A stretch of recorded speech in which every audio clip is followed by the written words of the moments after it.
মুসলিম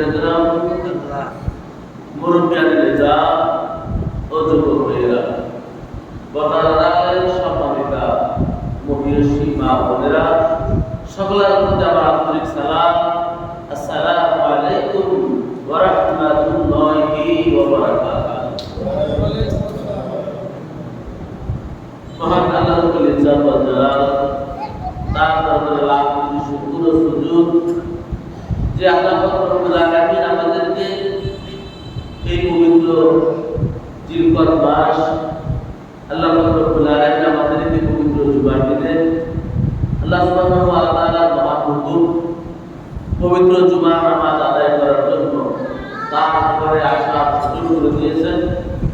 এজন্য সেই মনিবের দরবারে রাম খুলে অবনত মস্তকে আমরা শুকরিয়া আদায় করে দেই, সকলে করে দেই আলহামদুলিল্লাহ। আল্লাহ রাব্বুল আলামিন আমাদেরকে তার ঘরে আসার জন্য সুযোগ করে দিয়েছেন। এজন্য আমরা সবাই খুশি রাখতে খুশি, আমরা সবাই খুশি। কেননা শুধু আমরা খুশি না, আমরাও খুশি।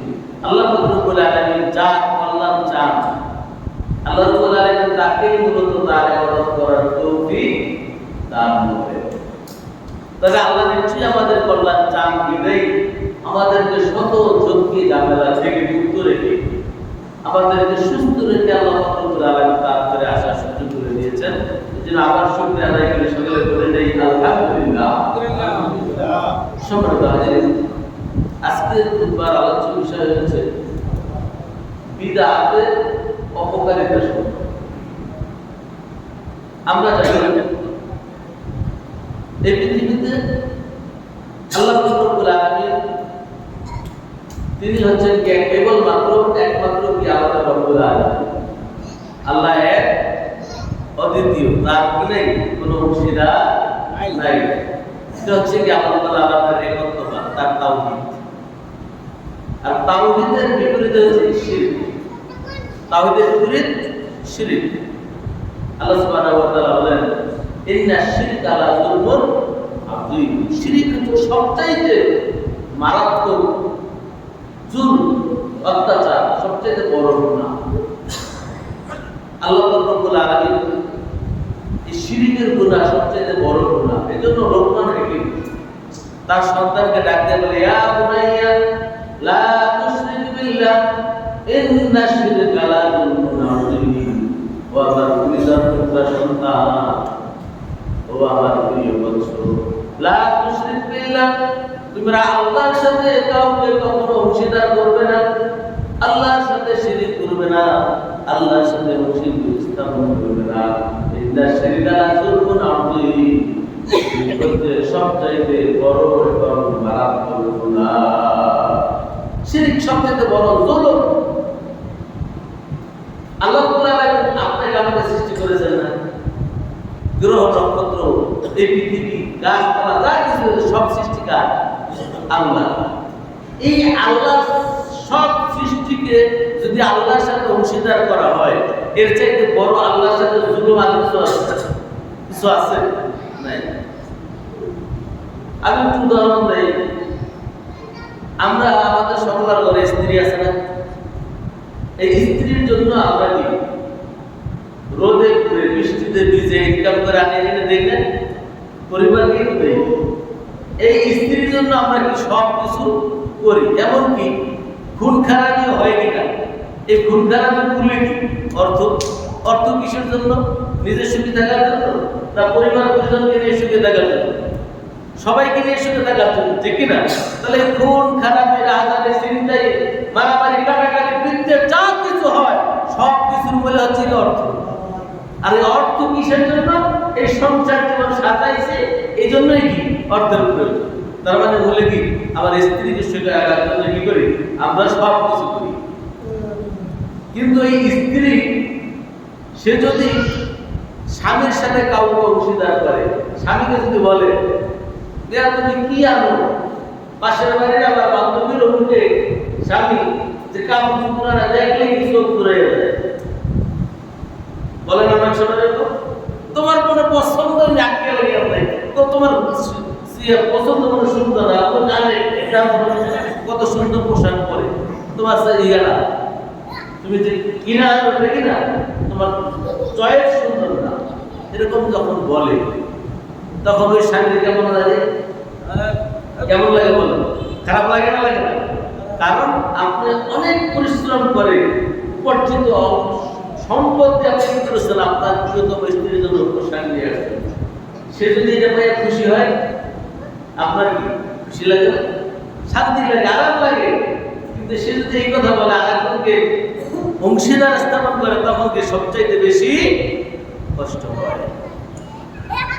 ঠিক তদ্রুপ আল্লাহ রব্বুল আলামিনের সৃষ্টি সব কিছু, আল্লাহ হচ্ছে আমাদের রব্বুল আলামিন, জগৎ সমূহের মালিক স্রষ্টা।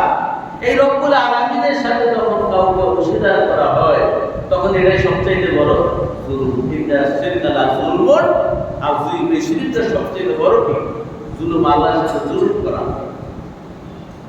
আর এটা আল্লাহ রব্বুল আলামিন কি করেন না, পছন্দ করেন না। এজন্য তাওহীদের বিপরীত হচ্ছে কি শিরক।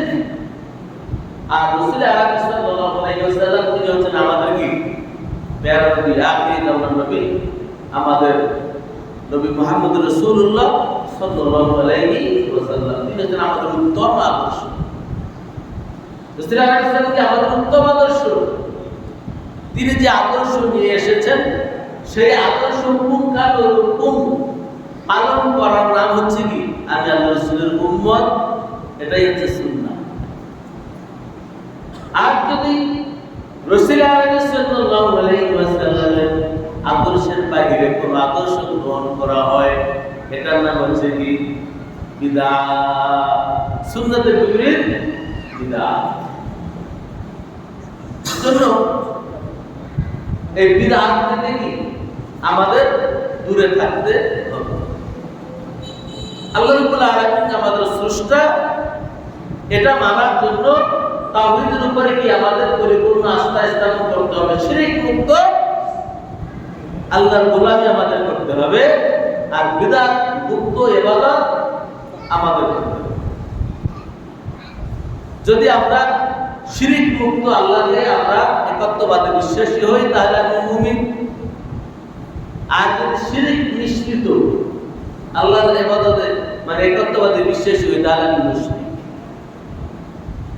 আর রাসূল আলাইহিস সালামের সুন্নাতের উপরে পুরোপুরি যদি পাবন্দী হই আমি হচ্ছে কি সুন্নাত রাসূলের আদর্শ উম্মত। আর যদি আমি বিদআত বিস্তৃত আমল করি তাহলে সেটা হচ্ছে কি আমি বিদআত। আর বিদআতের ভয়াবহতা অনেক সম্মানিত ভাইরা, তাহলে সুন্নাত এবং বিদআত সম্পর্কে আমরা সংক্ষেপে কিছু জানলাম। এখন আমরা দেখি সুন্নাত এবং বিদআতের মধ্যে পার্থক্য কি। দেখেন আমরা নামাজ পড়ি না, 5 ওয়াক্ত নামাজ পড়ি, নামাজের আগে আযান এবং ইকামত আছে না নাই? আছে। কিন্তু আমরা জানাজা আদায় করি কিনা? জানাজার আগে কি আযান ইকামত আছে? আছে নাই? এখন আযান ইকামত দিলে কি সওয়াব আছে না নাই? এই মসজিদে আযান হয়, নামাজ জানাজার আগে কি ইকামত হয়, সওয়াব আছে না? আছে না? এখন আমি যদি চিন্তা করি জানাজার আগেও আযান দেব এবং ইকামত দেব, আযান দেব দূর থেকে কি মুসল্লিরা আযান শুনে আসবে, জানাজা শরীক হবে, এরপরে ইকামত দিয়ে আমি জানাজা শুরু করব। কিসের জন্য করলাম? সওয়াবের জন্য, ঠিক না? সওয়াব হবে না? সওয়াব হবে জন্য কি করলাম? আমি শুরু করলাম। কিন্তু এটা কি সুন্নাত সম্মত হবে? না। সুন্নাত সম্মত হবে? রাসূলের তরিকা অনুযায়ী হবে? হবে না। কিন্তু আপনি সওয়াবের জন্য করবেন, কিন্তু রাসূলের তরিকা অনুযায়ী না হওয়ার কারণে এটা হচ্ছে বিদআত। রাসূলের তরিকা হচ্ছে নামাজের আগে আযান হবে, জামাতের আগে ইকামত হবে, এটা হচ্ছে রাসূলের সুন্নাত। কিন্তু জানাজার আগে আযান ইকামত হবে না, এটাই রাসূলের সুন্নাত। কিন্তু আমি যদি বেশি ইবাদত করলে বেশি সওয়াব, এর জন্য জানাজার আগে আযান ইকামত দেই, সেটা হচ্ছে কি বিদআত। সেটা কি বেদাত। সেটার জন্য কি সওয়াব পাওয়া যাবে? সওয়াব পাওয়া যাবে? সওয়াব পাওয়া যাবে না, বরং কি হবে? গুনাহ হবে। এই জন্য রাসূল সাল্লাল্লাহু আলাইহি ওয়াসাল্লাম আমাদের জন্য আদর্শকে পরিপূর্ণ করে দিয়েছেন। আল্লাহ পাক রব্বুল আলামিন বলেন, আল ইয়াউমা আকমালতু লাকুম দীনাকুম ওয়া আতমামতু আলাইকুম নি'মাতি ওয়া রাদিতু লাকুমুল ইসলাম দীনা।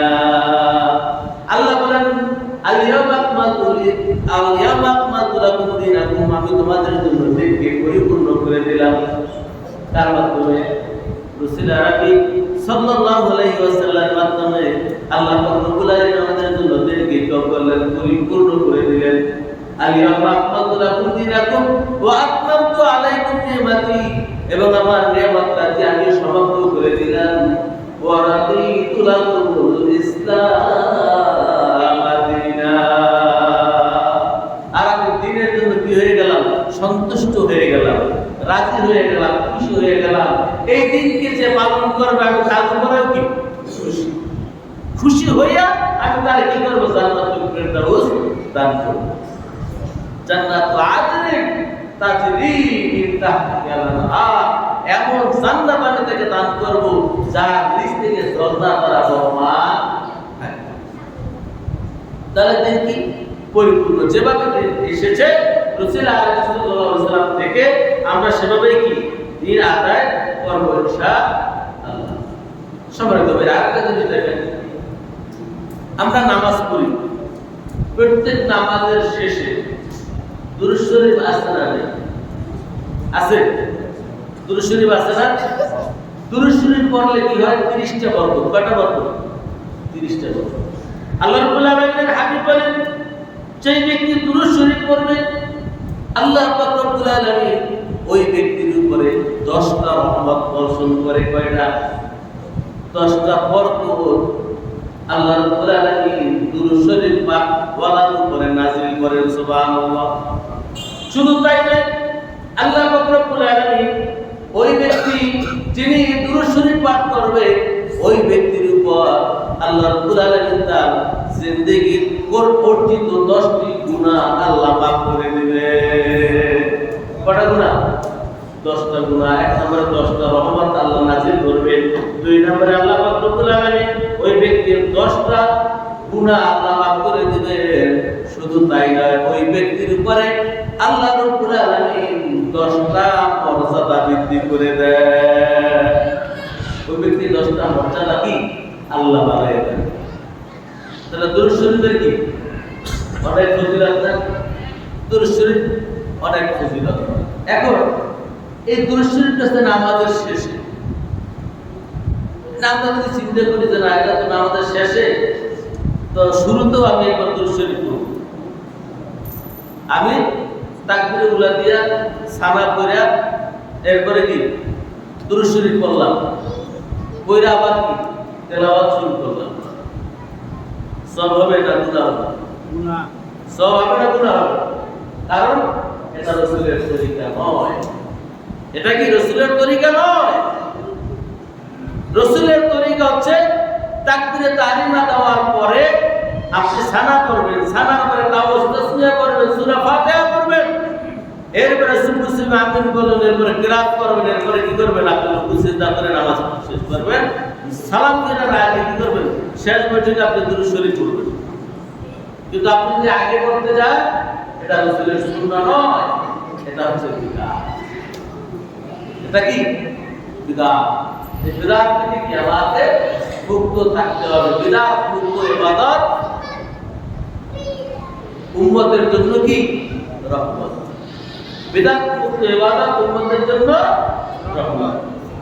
এজন্য রাসূলের তরিকা আমাকে কি ভালো করে জানে, জেনে বুঝতে পারে কি আমল করতে হবে। সম্মানিত ভাইরা, আরেকটা জিনিস দেখি, আমরা রাসূল সাল্লাল্লাহু আলাইহি ওয়াসাল্লামের তরিকা অনুযায়ী এই যে আলোচনার মজলিস হয় কিনা?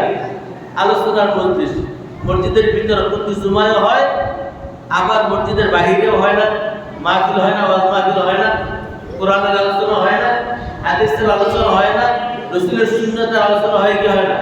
হয়। এটা কি শুধু এখন, না রাসূল আলাইহিস সালামের সময়ও ছিল? রাসূল আলাইহিস সালামের সময়ও ছিল।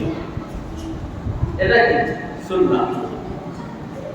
শুধু তাই নয়, রাসূল সাল্লাল্লাহু আলাইহি সাল্লাম বলেন, যদি কোনো ব্যক্তি আমার দিন নিয়ে, দিনের কিছু আলোচনা নসিহত নিয়ে সামান্য সময়, কিছু সময় নসিহত করে, কিছু সময় আলোচনা করে, আলোচনা শুনে, ওই ব্যক্তির আমলনামায় আল্লাহ পাক রব্বুল আলামিন 70 বছর নফল ইবাদত করলে যে সওয়াব হয়, সমপরিমাণ সওয়াব আল্লাহ দান করেন। সুবহানাল্লাহ। তাহলে কোরআনের মধ্যে, আলোচনার মধ্যে ওয়াজ মাহফিল, এটা কি সুন্নাত? রাসূল আলাইহিস সালামের তরিকা, সুন্নাহ। এর পরিপ্রেক্ষিতে আরেকটা আছে কি, গানের মজলিস আছে নি? একদিকে মাহফিল, আরেকদিকে কি হয়, গানের মজলিস। এই গানের মজলিসটা কি আল্লাহ রাসূলের সুন্নাহ না শয়তানের সুন্নাহ? শয়তানের সুন্নাহ। তাহলে এখন ওয়াজ মাহফিল, কোরআনের নসিহত, সুন্নাহের নসিহত, রাসূলের তরিকা জানা, আল্লাহ রাব্বুল আলামিনের দ্বীন জানা, আল্লাহ রাব্বুল আলামিনের কোরআন এবং সুন্নাহর আলোচনা শোনা, জানা এবং মানা, এটা কি রাসূলের সুন্নাহ। কিন্তু সমভাবে ওই একই সিস্টেম আবার কি করা হয়, গানের মজলিস করা হয়। এটা হচ্ছে কি বিদআত, এটা রাসূলের সুন্নাহ নয়। এজন্য ওই মজলিস কি করতে হবে, কোন আল্লাহ রাসূলের উম্মত যারা, রাসূলকে যারা উম্মত বলে পরিচয়, নবী বলে পরিচয় দেয়, তারা কি ওই মজলিসে যেতে পারবে? পারবে। এটা তাদের জন্য নয়, কারণ শয়তানের অনুসারী যারা, ওটা হচ্ছে তাদের জন্য, ওটা হচ্ছে বিদআত। আর ওই বিদআত হচ্ছে কি, কুল্লু বিদআতিন দালালা, প্রত্যেকটা বিদআত হচ্ছে পথভ্রষ্টতা। ওয়া কুল্লু বিদআতুন দালালা ওয়া দালালাতুন ফিন্নার, আর সমস্ত পথভ্রষ্টতাই হচ্ছে কি জাহান্নামের জন্য কি যথেষ্ট। প্রত্যেকটা পথভ্রষ্টতা কি জাহান্নামে যাওয়ার জন্য যথেষ্ট। তাহলে আমাকে ওই মজলিসে কি যাওয়া যাবে? যাওয়া যাবে। সম্মানিত ভাইরা, তো বলতে পারেন যে হুজুর ওখানে তো কি হয়, দেহতত্ত্বের কথা বলা হয়, ওখানে আল্লাহ রাসূল সম্পর্কে বলা হয়, আল্লাহ সম্পর্কে বলা হয়, বলা হয় না? বলা হইলেও এখন ওখানে যদি শুধু রাতে রাসূল হামদে বাড়ি আল্লাহ সম্পর্কে, রাসূলের সম্পর্কে যে গানটা শুনলে কি হয়, ঈমান বাড়ে, ঈমান তাজা হয়, ওটা যদি হয় তাহলে কি ঠিক আছে। মাহফিলের ময়দানে কি গজল গায় না? গায় কি না? গায়। সেটা শুনলে কি ঈমান তাজা হয়। কিন্তু ওয়াজ মাহফিলের বিপরীতে যেটা করা হয়, সেখানে কি হয়, সেখানে বেপরদা নারীকে নিয়ে নাচানো হয়। এটা কি রাসূলের উম্মতের কাজ না শয়তানের উম্মতের কাজ? হ্যাঁ, তাহলে বুঝতে পারলাম তো আমরা বিদআত কি এবং সুন্নাত কি আমরা জানি তো, বুঝি তো আমরা সবাই। এটা কিন্তু আপনারাই ফতোয়া দিলেন, ঠিক না? অতএব আমাকে কোনটা সুন্নাহ কোনটা বিদআত এটা বুঝে আমল করতে হবে ইনশাআল্লাহ। সম্মানিত ভাই, তাহলে বিদআতের ভয়াবহতা, বিদআতের কি ভয়াবহতা মারাত্মক। আল্লাহ সুবহানাহু ওয়া তাআলা হাবিব ইরশাদ করেছেন যে মান মাররা আল্লাহ শারিবা, কিয়ামতের ময়দানে যে ব্যক্তি বিদআত করবে, ওই ব্যক্তিকে কি আল্লাহ রাব্বুল আলামিন রাসূল হাউজে কাউসারের পানি পান করাবেন না। হাউজে কাউসারের পানি থেকে সে কি হবে? বঞ্চিত হবে। কিয়ামতের ময়দান যখন শুরু হবে, কিয়ামতের ময়দান যখন শুরু হবে, তখন প্রত্যেকটা মানুষ আদম আলাইহিস সালাম থেকে শুরু করে কিয়ামতের আগ পর্যন্ত যত লোক কবরে গিয়েছে, মাটির নিচে গিয়েছে, সকল মানুষ কি পিপিলিকার ন্যায়, পিপিলিকা যখন দল বেঁধে ছুটে, ওরকম দল বেঁধে কবর থেকে মানুষ উঠবে। প্রচন্ড তৃষ্ণা নিয়ে কিভাবে উঠবে? প্রচন্ড তৃষ্ণা নিয়ে মানুষ উত্থিত হবে। উঠে সকল মানুষ পিপাসায় কাতরাতে থাকবে, ছুটাছুটি করতে থাকবে, দৌড়াদৌড়ি করতে সকল মানুষ ইয়া নাফসি ইয়া নাফসি, আমি বাঁচি আয় আল্লাহ আমাকে বাঁচাও, আয় আল্লাহ আমাকে বাঁচাও বলে চিৎকার করতে থাকবে সকল মানুষ। কিন্তু আপনার আর আমার নবীজি তিনি কি নিজের পেরেশানি করবেন? একবার করবেন না। রাসূল আলাইহিস সালাম নিজের জন্য পেরেশান হবেন না, তিনি উম্মতের জন্য পেরেশান থাকবেন। আমার ভাই আমার বন্ধুরা, রাসূল আরবি সাল্লাল্লাহু আলাইহি ওয়াসাল্লাম বলবে ইয়া হাবলি উম্মতি ইয়া হাবলি উম্মতি, আয় আল্লাহ এই মুসলিময় অবস্থায় আমার উম্মতের হবে উম্মতের জন্য রাসূল আরবি সাল্লাল্লাহু আলাইহি ওয়াসাল্লাম সিজদায় পড়ে রাসূল আরবি সাল্লাল্লাহু আলাইহি ওয়াসাল্লাম আল্লাহ তাআলা কান্না শুরু করে দিবেন। আল্লাহ রাব্বুল আলামিন ডাকতে বলবে নবী রে, আপনি দুনিয়াতে 63 বছর আপনি কেঁদেছেন উম্মতের মায়ায়, দুনিয়াতে কি নিজের চিন্তা করেন নাই, নিজের খাওয়ার চিন্তা করেন নাই, নিজের আরাম আয়েশের চিন্তা করেন নাই, শুধু উম্মতের ফিকির করেছেন, উম্মতের জন্য কেঁদেছেন। কবরে বসেও উম্মতের ফিকির করেছেন, উম্মতের জন্য কেঁদেছেন। আজকে হাসরের ময়দান, কিয়ামতের ময়দানে আপনি উম্মতের জন্য কাঁদতেছেন, আপনাকে আর কাঁদতে হবে না। আপনি সিজদা থেকে মাথা উত্তোলন করুন, আপনার পেরেশানি উম্মতদেরকে আপনি হাউজে কাউসারের পানি পান করাইয়া তাদেরকে আমি আল্লাহর আরশের নিচে অবস্থান করা। আপনার উম্মতদেরকে আপনি কি হাউজে কাউসারের পানি পান করাইয়া আমার আরশের নিচে তাদেরকে ছায়া দান করেন। ওই কিয়ামতের ময়দানে ওই বিভীষিকাময় অবস্থায় আল্লাহর আরশ ছাড়া কোথাও ছায়া থাকবে না, আল্লাহর আরশ ছাড়া কোথাও ছায়া থাকবে না। কেতাবে আসছে ওই সূর্যটা মানুষের মাথার নিকটে চলে আসবে, এক সুরমা দানি পরিমাণ